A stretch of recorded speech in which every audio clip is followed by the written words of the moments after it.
সৌন্দর্য বাড়ানোর জন্য একটু কলা খাই। শুধু কলা খেলেই হবে না, আমাকে টাকে চুল গজানোর জন্য কুতকুত হারবালেই যেতে হবে। যাই, কুতকুত হারবালেই যাই। এই ঠিকানাটাই তো মোবাইলে দেখেছিলাম। কুতকুত হারবালটা যেন কোন জায়গায়? এই তো কুতকুত হারবাল। হ্যাঁ, পাইছি। যাই, একটু ভিতরে যাই।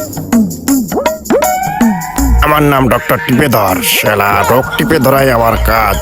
যেই আসুক শালা রোগ বাঁধাবে আর সব সারার দায়িত্ব আমার। সমস্যা নাই, আমি ডক্টর টিপেধর, রোগকে টিপে ধরাই আমার কাজ। ডক্টর টিপেধর সাহেব, আমি আসতে পারি?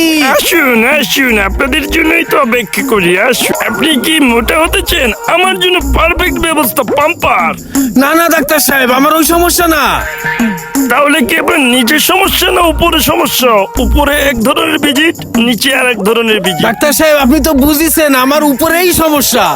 হ্যাঁ, বুঝতে পেরেছি, আপনার তাহলে উপরেই সমস্যা। হ্যাঁ, ঠিক আছে, আপনার বেলটা একটু সামনে আনেন তো। এন্ডোস্কোপটা কানে ঢোকায়নি, দিয়ে আপনার নেটওয়ার্ক পাই কিনা তাকে। আপনার তো টাকা নেটওয়ার্কই পায় না। আপনার সমস্যা গুরুতর। এটা আমাদের কোনো ব্যাপারই না, কোনো সমস্যা নেই, এটার ব্যবস্থা আমার কাছে আছে। ডাক্তার সাহেব, এটা বুঝেই তো আমি আপনার কাছে আইছি। পুরস্কৃতম হার্বাল মলম, এটা নিয়মিত আপনি টাকে মাখবেন। এইটাই আমার নিতে হবে, এটাই তো আমি চাই। কিন্তু মলমের কিছু গুণাবলী বলি শোনেন। এটা নিয়মিত আপনি সকালে রাত 12টার পরে এটা মাখবেন। যখন সূর্য উদয় হওয়ার আগে মাখবেন। সূর্য ওঠার পরে মাখলে কিন্তু আপনার শিকড় আছে, শিকড়টাও কিন্তু পড়ে যেতে পারে। এটা কিন্তু সেই নবজীবন পুরস্কৃতম হেয়ার মালিশ। ডাক্তার সাহেব, আপনি আমাকে বাঁচালেন। আমি হেনাকে পেলে আপনাকে অনেক বড় একটা গিফট দেব। আপনি আবার আসবেন, এখানে একবার আসলে বারবার তার আসতেই হবে।